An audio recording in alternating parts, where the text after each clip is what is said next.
Yeah, Rick, this really brings back a memory for me, a story, a true story.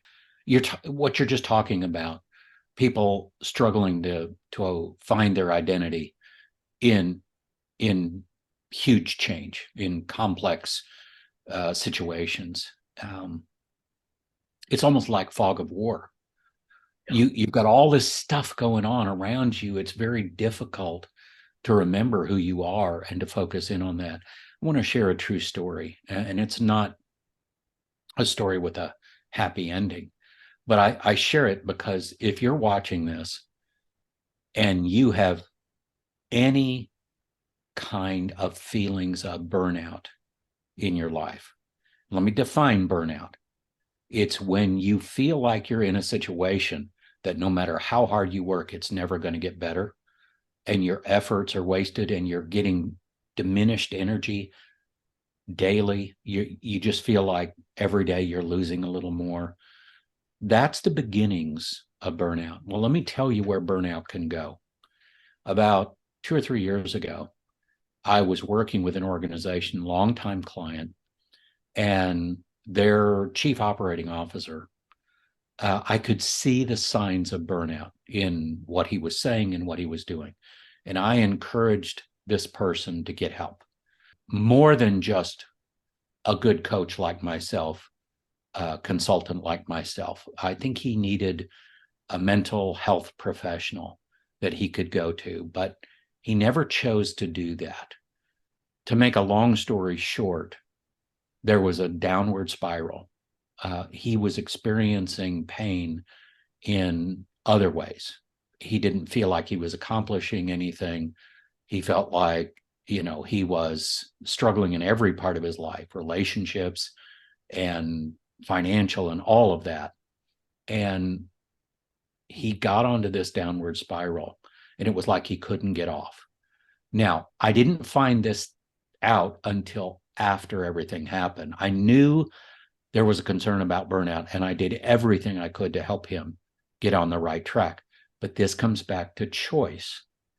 I couldn't make that decision for him. So what happened? He got addicted to drugs. He stole large amounts of money from the company he worked for. He lost his wife, relationship. He lost his family. He lost his job.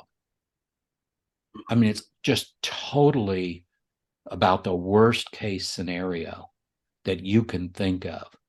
So when you look at something, an emotion like burnout, and burnout is basically a complex set of emotions that I've talked about, and it may be different for you, but these are critically serious issues that if you think it's going to go away all by itself, it's not, unless you change something. Now, I'm not saying everybody who's experiencing burnout should go run out and find a mental health professional right away.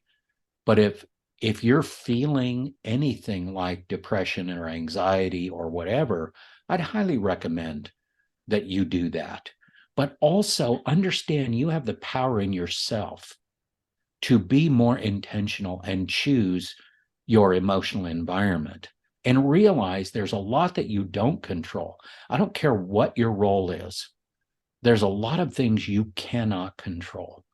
But if you think you can, and you take all of that on yourself, and you don't have that identity that Rick is talking about, those things that are unchangeable about you, that are true about you, that you can anchor yourself in and understand that these other things that are happening are temporary.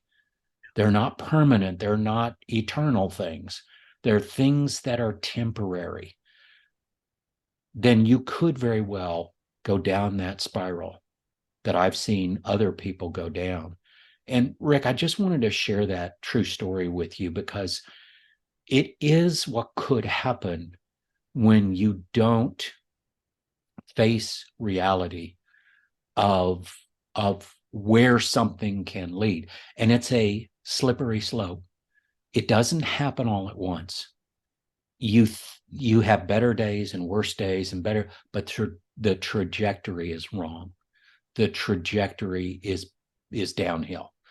And so, we need to be aware of that. And this is, again, why I believe it's so critical to equip yourself with emotional intelligence skills and grow your strength in those competencies so that you're self-aware enough to know when you reach a point where you need some extra help.